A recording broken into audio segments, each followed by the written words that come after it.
Genesis, panimula. Ang ibig sabihin ng Genesis ay simula. Sinasalaysay sa aklat na ito ang paglikha sa sandaigdigan, pinagmula ng sangkatauhan, kasalanan at paghihirap sa sanlibutan, at ang paraan ng Diyos sa pakikitungo sa sangkatauhan. Maaaring hatiin sa dalawang pangunahing bahagi ang Genesis. Una, kabanatang 1 hanggang 11, ang paglikha sa sanlibutan at ang unang kasaysayan ng sangkatauhan. Nakapaloob dito ang kasaysayan ni Adan at Eva, Cain at Abel, Noe at ang malaking baha at ang tore ng Babel. Pangalawa, kabanatang 12 hanggang 50, ang kasaysayan ng mga ninuno ng Israel. Ang unay si Abraham, nakapuri-puri dahil sa kanyang pananampalataya at pagtalima sa Diyos. Sumusunod dito ang kasaysayan ng kanyang anak na si Isaac at apong si Jacob, tinatawag ding Israel, at ang 12 anak nito, mga tagapagtatag ng 12 lipi ng Israel. May tanging banggit sa anak niyang si Jose at ang mga pangyayari nag-udyok kay Jacob at sa iba niyang mga anak at kani-kanilang pamilya para manirahan sa Ehipto. Bagamat nagsasalaysay tungkol sa mga tao ang aklat na ito, ang una't pangunahin dito ay ang ulat tungkol sa ginawa ng Diyos. Nagpapasimula ito sa pagpapatibay na ang Diyos ang lumikha sa sandaigdigan at nagwawakas sa isang pangako na patuloy na ipinamamalas ng Diyos ang kanyang malasakit sa kanyang bayan. Ang Diyos ang pangunahing tauhan sa buong aklat.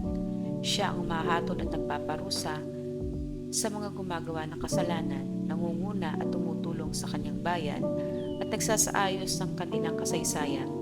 Sinulat ang aklat na ito upang itala ang kasaysayan ng pananampalataya ng isang bansa at para mapanatiling buhay ang pananampalatayang ito.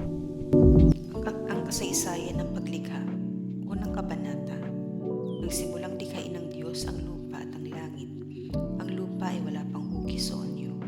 Dilim ang bumabalot sa kalaliman at umiihip ang malakas na hangin sa ibabaw ng tubig. Sinabi ng Diyos, magkaroon ng liwanag at nagkaroon nga. Nasyahan ng Diyos nang ito'y mamasdan. Pinagbukod niya ang liwanag at ang dilim. Ang liwanag ay tinawag niyang araw at ang dilim naman ay tinawag na gabi. Dumaan ang gabi at sumapit ang umaga. Iyon ang unang araw. Sinabi ng Diyos, magkaroon ng kalawakang maghahati sa tubig upang ito'y magkahiwalay. At nangyari ito. Ginawa ng Diyos ang kalawakan na pumagitan sa tubig na nasa itaas at nasa ibaba. Langit ang itinawag niya sa kalawakan. Dumaan ang gabi at sumapit ang umaga. Iyon ay kalawang araw. Sinabi ng Diyos, magsama sa isang dako ang tubig sa silong ng langit upang lumitaw ang lupa. At ito'y nangyari. Ang lupa ay tinawag niyang daigdig at karagatan naman ang nagsama-samang tubig. Nasyahan siya nang ito'y mamasdan. Pagkatapos sinabi ng Diyos, magkaroon ng lupa ng lahat ng uri ng halamang namumunga at nagbubutil at nangyari ito. Tumubo nga sa lupa ang gayong mga halaman. Nasyahan siya sa kanyang ginawa nang ito'y mamasdan. Dumaan ang gabi at sumapit ang umaga. Iyon ang ikatlong araw. Sinabi pa ng Diyos, magkaroon ng mga tanglaw sa langit para mabukod ang araw sa gabi. Ito ang magiging batayan sa bilang ng mga araw, taon at kapistahan. Mula sa langit, ang mga ito'y magsasabog ng liwanag sa daigdig. At gayon nga ang nangyari. Nilikha ng Diyos ang dalawang malaking tanglaw, ang araw upang tumanglaw sa maghapon at ang buwan upang magbigay liwanag kung gabi. Nilikha rin niya ang mga bituin. Nilagay niya sa langit ang mga tanglaw na ito upang magsabog ng liwanag sa daigdig. Tumanglaw kung araw o gabi at magbukod sa liwanag at dilim. Pinagmasdan ng Diyos ang kanyang ginawa at siya'y nasiyahan. Dumaan ang gabi at sumapit ang umaga. Iyon ang ikaapat na araw. Sinabi pa ng Diyos, magkaroon ng tubig ng maraming bagay na may buhay at magkaroon din ng mga ibon sa himpapawid. Nilikha ng Diyos ang mga tambuhala sa dagat at lahat ng mga bagay na nabubuhay sa tubig at lahat ng uri ng ibon. Minasdan niya ang kanyang ginawa at siya'y nasiyahan. Pinagpala niya ang mga ito at sinabi, Magpakarami ang lahat ng bagay na nabubuhay sa tubig at punuin ang karagatan. Magpakarami rin ang mga ibon at punuin ang daigdig. Dumaan ang gabi at sumapit ang umaga. Iyon ay kalimang araw. Sinabi ng Diyos, magkaroon ng lahat ng uri ng hayop sa lupa. Maaamo, maiilap, malalaki at maliliit. At gayon nga ang nangyari. Nilikha nga niya ang lahat ng ito at siya'y lubos na nisyahan ng mamasdan ng mga ito. Pagkatapos likahin ang mga ito, sinabi ng Diyos, ngayon, lalangin natin ang tao. Ating gagawin siyang kalarawan natin. Siya ang mamamahala sa mga isda, mga ibon at lahat ng hayop. Maging maamo o maiilap, malaki o maliit. Nilalang nga ng Diyos ang tao ayon sa kanyang larawan. Lumalang siya ng isang lalaki at isang babae, at sila'y pinagpala. Wika niya, magpakarami kayo at punuin ang inyong mga supling, ang buong daigdig, at pamalaan ito. Binibigyan ko kayo ng kapangyarihan sa mga isda, sa mga ibon, at sa lahat ng maiilap na hayop, maging malalaki o maliliit. Bibigyan ko rin kayo ng lahat ng uri ng butil at mga bungang kahoy na inyong makakain. Ang lahat ng halamang luntian ibibigay ko naman sa maiilap na hayop, malaki man o maliit, at sa lahat ng mga ibon. At ito nga ang nangyari. Pinagmasdan ng Diyos ang lahat niyang ginawa, at lubos siyang nasyahan. Dumaan ang gabi at sumapit ang umaga. Ito ay ka-6 na araw. Ikalawang kabanata. Gayon nilikha ng Diyos ang lupa, ang langit, at lahat ng bagay na naroroon. Sa loob ng 6 na araw, tinapos niyang likhain ang lahat ng ito, at siya'y nagpahinga sa 7 araw. Pinagpala niya ang 7 araw at itinangi, sapagkat sa araw na ito, siya nagpahinga matapos likhain ang lahat. Ganito ang pagkalikha sa lupa at sa langit. Ang halamanan ng Eden. Nang likhain ni Yahweh ang lupa at lahat ng bagay sa langit, wala pang anumang halaman o pananim sa lupa, sapagkat wala pang ulan noon at wala pa ring magsasaka. Ngunit mayroon ng bukal ng tubig na dumidilig sa lupa. Nilikha ng Diyos ang tao mula sa alabok. Hiningahan sa ilong at nagkaroon ng buhay. Naglagay si Yahweh ng isang halamanan sa Eden sa dakong silangan, at doon dinala ang taong kanyang nilalang. Pinasibol niya roon ang lahat ng mga uri ng kahoy na nakalulugod sa paningin ng masasarap, at masasarap ang bunga. Sa gitna ng halamanan, naroon ang punong nagbibigay buhay at ang punong nagbibigay ng kaalaman tungkol sa mabuti at masama. Umaagos sa Eden ang isang ilog na dumidilig sa halamanan. Paglabas doon, ito'y nahati sa 4 na sanga. Ang una ay tinatawag na bison, at ito'y umaagos sa lupain ng Havila. Lantay ang ginto roon at marami ring bedelyo at batong onise. Ang ikalawa, sanga ng ilog, ay tinatawag na manggihon, at umaagos sa lupain ng Ethiopia. Tigris naman ang ay tinawag sa 3 sanga, at umaagos naman ito sa silangan ng Assyria. Ay ka-4 na sanga ay ang Euphrates. Inilagay ni Yahweh ang tao sa halamanan ng Eden upang ito'y pangalagaan at pagyamanin. Sinabi niya sa tao, makakain mo ang alinmang bungang kahoy sa halamanan, maliban sa bunga ng punong kahoy na nagbibigay ng kaalaman tungkol sa mabuti at masama. Huwag na huwag mong kakanin ang bungang iyon, mamamatay ka kapag kumain ka niyon.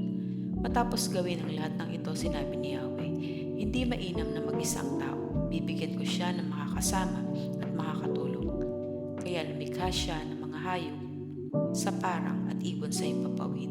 Inilapit sa tao at ipinaubaya dito ang pagbibigay ng pangalan sa mga iyon. Kung ano ang kanyang itawag, iyon ang magiging pangalan nila. Ang mga tao nga ang nagbigay ng pangalan sa lahat ng ibon at mga hayop, maging maamo o mailap. Ngunit wala isa man sa mga ito ang angkop na kasama at katulong niya. Kaya't pinatulog ni Yahweh ang tao, samantalang naihimbing kinuha niya ang isang tadyang nito at pinaghilom ang laman sa tapat niyon. Ang tadyang na iyo'y ginawa niyang isang babae at inilapit sa lalaki. Sinabi ng lalaki, sa wakas, narito ang isang tulad ko laman ng aking laman, buto ng aking buto. Babae ang siyang itatawag sa kanya, sapagkat sa lalaki nagmula siya. Ito ang dahilan kaya iniiwan ng lalaki ang kanyang ama at ina upang sumama sa kanyang asawa, sapagkat sila ay nagiging isa. Kapwa sila hubad, gayunmay hindi sila nahihiya. Nagkasala ang tao. 3 kabanata. Ang ahas ang pinakatuso sa lahat ng hayop na nilikha ni Yahweh. Minsa'y tinanong nito ang babae, totoo bang sinabi ng Diyos na huwag kang kakain ng anumang bungang kahoy sa halamanan? Tumugon ang babae, hindi naman, pinakakain sa amin ng anumang bunga sa halamanan, huwag lamang ang bunga ng puno na nasa gitna niyon. Pag kami raw ay kumain ng bunga nito o humipo man lamang sa punong iyon, mamamatay kami.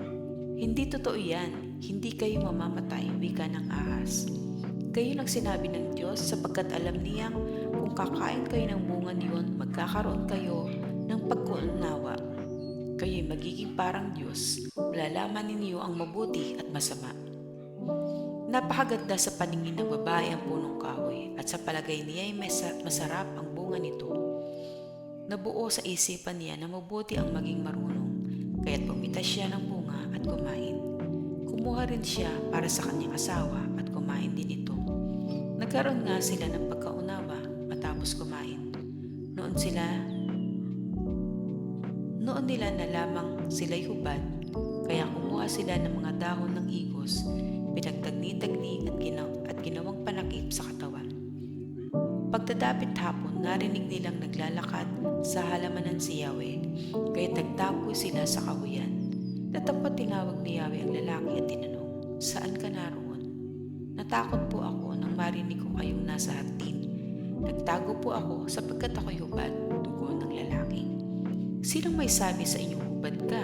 Tanong ng Diyos. Bakit? Kumain ka ba ng bungang pinagbabawal ko? Kasi pinakain po ako ng babaeng binigay ninyo sa akin, tugon ng lalaki. Bakit mo naman ginawa iyon? Tanong ng Diyos sa babae. Mangyari po'y nilinlang ako ng ahas, kaya ako'y natuksong kumain, tugon naman niya. Inihayag ng Diyos ang kaparusahan. At sinabi ni Yahweh sa ahas, sa iyong ginawa'y parang parusang dapat. Nagtangi ikaw lang yaong magdaranas. Ikaw ay gagapang ang hatol kong gawad, at alikabok ang pagkaing dapat. Kayo ng babae laging mag-aaway. Binhi mo't hindi niya, at binhi niya'y laging maglalaban. Ito ang dudurog sa ulo mong iyan, at ang sahong niya'y ikaw ang tutuklaw. Sa babae na may ito ang salaysay, sa pagbubuntis mo ay mahihirapan, lalo kung kumapit ang iyong pagluluwal. Ang lalaking ito na asawang hirang, susundin mong lagi habang nabubuhay. Hinarap naman ng Diyos si Adan at ganito ang sinabi, pagkat nakinig ka sa asawang hirang, ng iyong kainin bungang bawal. Sa nangyaring ito, ang lupang tanim ay aking susumpain magpakailanman. Ang lupaing ito para pag-anihan, magpapawisan mo habang nabubuhay. Mga damot tinik ang iyong kakainin, halaman sa gubat ang iyong kakanin. Upang pag-anihan ang iyong bukirin, magpakahirap ka hanggang sa malibing. Yamang sa alabok doon ka nang galing, sa lupang alabok ay babalik ka rin. Eva ang itinawag ni Adan sa kanyang asawa sapagkat ito ang ina ng sangkatauhan. Ang mag-asawa ay binigyan ni Yahweh ng damit na yari sa balat ng hayop. Pinalayas sa hardin si Adan at si Eva. Sinabi ni Yahweh, katulad na natin ngayon ang tao, sapagkat alam na niya ang mabuti at masama. Hindi na siya dapat tulutang kumain ng bungang kahoy ng buhay at baka hindi na siya mamatay. Kaya pinalaya sa halamanan ng Eden ang tao upang magbungkal ng lupang kanyang pinagmulan. Pinalayas nga siya ng Diyos at sa dakong silangan ng halamanan ng Eden ay naglagay siya ng bantay na kerubin. Naglagay rin siya ng espadang nagniningas upang hindi malapitan ni naman ang punong kahoy ng buhay. Ang mabuting balita ayon kay Mateo. Panimula. Ang mabuting balita ayon kay Mateo ay naglalahad na si Jesus ang ipinangakong tagapagligtas. Sa pamamagitan ni Jesus, tinupad ng Diyos ang kanyang mga pangako sa bayang hinirang niya noong panahon ng matandang tipan. Ang mabuting balitang ito ay hindi lamang para sa bansang Hudyo, kundi para sa buong sanlibutan. Bagamat sumilang si Jesus at namuhay sa gitna ng mga Hudyo, maingat na inihanay ang mga pangyayari sa aklat ni Mateo ang pagsilang ni Jesus, ang pagbautismo at pagtukso sa kanya, ang kanyang pangangaral, pagtuturo at pagpapagaling sa Galilea. Inilalahad din dito ang paglalakbay ni Jesus mula sa Galilea hanggang sa Jerusalem at ang mga pangyayari sa loob ng huling linggo ng kanyang buhay. Ang sakdulan nito ay ang mga pagkapako sa kanya sa Jesus at ang muling pagkabuhay. Ang ebanghelyong ito sa Jesus ay pinakilala bilang dakilang guro na may kapangyarihang magpaliwanag ng kautusan at ng paghahari ng Diyos. Karamihan sa mga turo ni Jesus ay tinipon ayon sa paksa at may 5 kalipunan. Una, ang sermon sa bundok na tumatalakay sa mga katangian, tungkulin, karapatan at kahihinatnan ng mga mamamayan ng kaharian ng langit. Pangalawa, ang tagubilin sa 12 alagad kaugnay ng kanilang misyon. Pangatlo, mga talinghaga ukol sa kaharian ng langit. Pang-apat, turo tungkol sa kahulugan ng pagiging alagad. At pang-5, turo tungkol sa wakas ng kasalukuyang panahon at sa nalalapit na paghahari ng Diyos. Talaan ng mga angkang pinagmulan ni Jesucristo. Unang kabanata. Ito ang lahi ni Jesucristo na mula sa angkan ni David na mula naman sa lahi ni Abraham. Si Abraham ang ama ni Isaac, si Isaac ang ama ni Jacob na ama ni Juda at ng kanyang mga kapatid. Naging anak naman ni Juda kay Tamar sina Fares at Zara. Si Fares ang ama ni Esrom at si Esrom ang ama ni Aram. Si Aram ang ama ni Aminadab. Si Aminadab ang ama ni Naason na ama naman ni Salmon. Naging anak ni Salmon kay Rahab si Boaz at naging anak naman ni Boaz kay Ruth si Obed. Si Obed ang ama ni Jess na ama ni Haring David. Naging anak ni David si Solomon na dating asawa ni Urias. Si Solomon naman ang ama ni Roboam. Si Roboam ang ama ni Abias at si Abias ang ama ni Asa. Si Asa ang ama ni Josaphat at si Josaphat ang ama ni Joram na siya namang ama ni Ozias. Ito si Uzias ay ama ni Jotam na ama ni Akas at si Akas ang ama ni Ezekias. Si Ezekias ang ama ni Manases at si Manases ang ama ni Amos na ama naman ni Josias. Si Josias ang ama ni Jeconias at ang kanyang mga kapatid. Panahon noon ng pagkakatapon ng mga Israel sa Babylonia. Matapos ang pagkakatapon sa Babylonia, naging anak ni Jeconias si Salatiel na ama ni Zorobabel. Si Zorobabel ang ama ni Abiud na ama ni Eliakim at si Eliakim ang ama ni Azor. Si Azor ang ama ni Sadok na ama ni Akim. Itong si Akim ang ama ni Eliud. Si Eliud ang ama ni Eleazar. Si Eleazar ang ama ni Matan na ama ni Jacob. At si Jacob ang ama ni Jose na asawa ni Maria.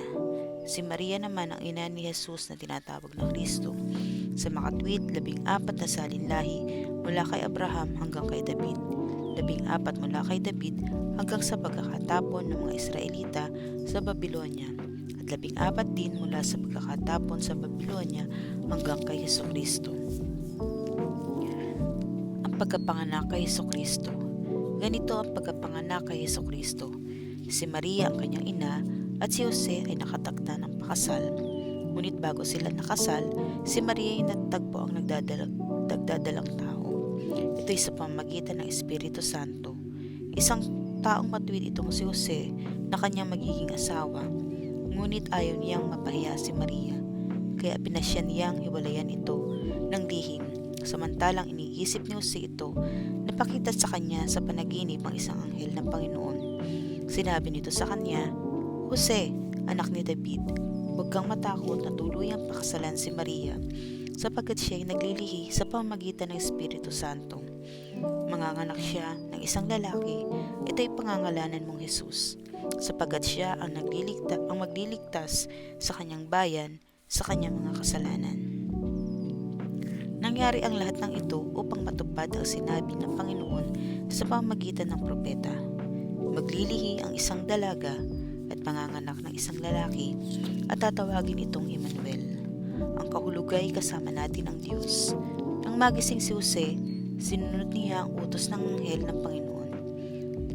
Pinakasalan niya si Maria, ngunit hindi ginalaw ni Jose si Maria hanggang sa maipanganak nito ang isang sanggol na lalaki na pinangalanan nga niyang Jesus.